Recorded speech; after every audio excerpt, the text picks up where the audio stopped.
Alright, so we're looking at a third lesson here with Bodi. We're just starting off with some real simple starting and stopping kind of drills with him here. I got the leash on him, and that's really important at this point. You can see that like right there he gets a little stuck, and I need the leash to just make sure he gets going in the right direction. So that's real important. There's a little bit of jumping up going on here, and that was addressed mostly in our first and second lesson to get that under control. You're going to see that kind of poke its head up a little bit here. He'll do it again later in the video.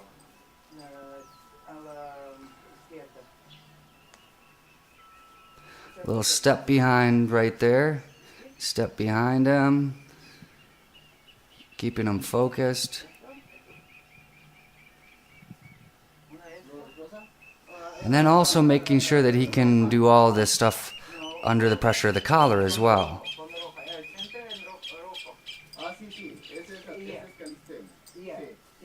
Alright, there's a nice little turn into a sit.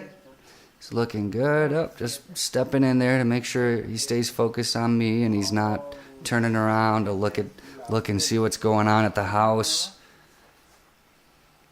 Sometimes I like to kind of jog over and move quick. I like to change my pace up a little bit. So sometimes we're doing things at a distance. It's really great to show the dog distance like this right away from the very beginning. And I just jog back over there and do a quick little turn with him.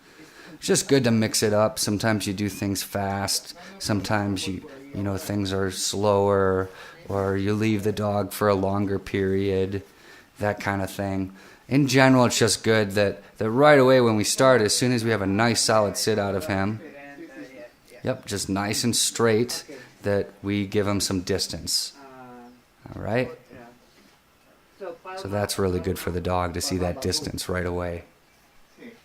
Using a little body language. Just bending down to, oh, he got up there. That's okay. We just stop him right away.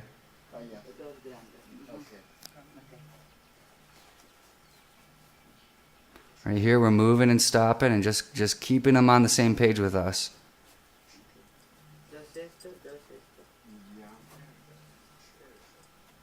And just like when we were in a sit and his head was focused on us, we're actually able to maintain that also through the heel here. So you can see that I'm really focusing on keeping his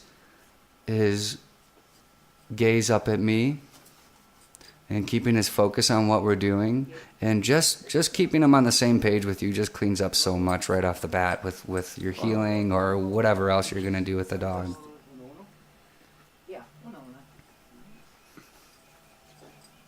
And here by the house, I might lose him just a little bit here, but we get him back, so that's okay. But I'm aware that by the house there, I've got a little more trouble keeping him on the same page with me. So I need to make sure that anytime I come towards the house or I'm over in that area, that I really just slow it down. Right there you can see we're going back to the jumping up. And naturally that happened where I'm having all the other problems as well. Okay, so we're just going to move a little slower here. Just really focus on getting his attention back up there and then going back into our nice heel. And just playing with speed a little bit, just keeping it fun for him, you know, keeping him on his toes.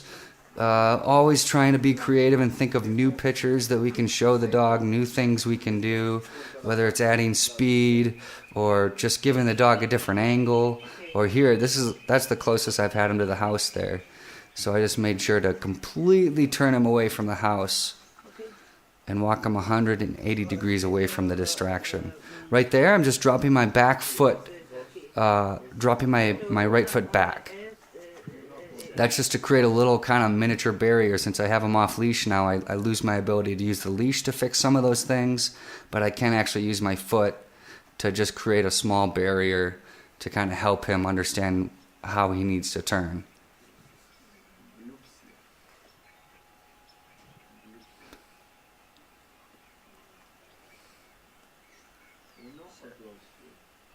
All right, we're going to do something else here with Bodi. We're going to show him a little bit of distance. and I'm cruising around behind him, but I'm not going to let him move too much there. I'm just stepping in to make sure he's not moving too far as he adjusts for me.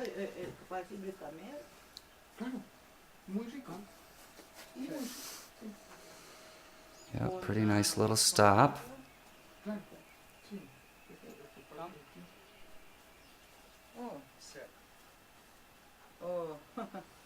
And I'm doing things with body language to help the dog. I'm also teaching him right off the bat to target my hands.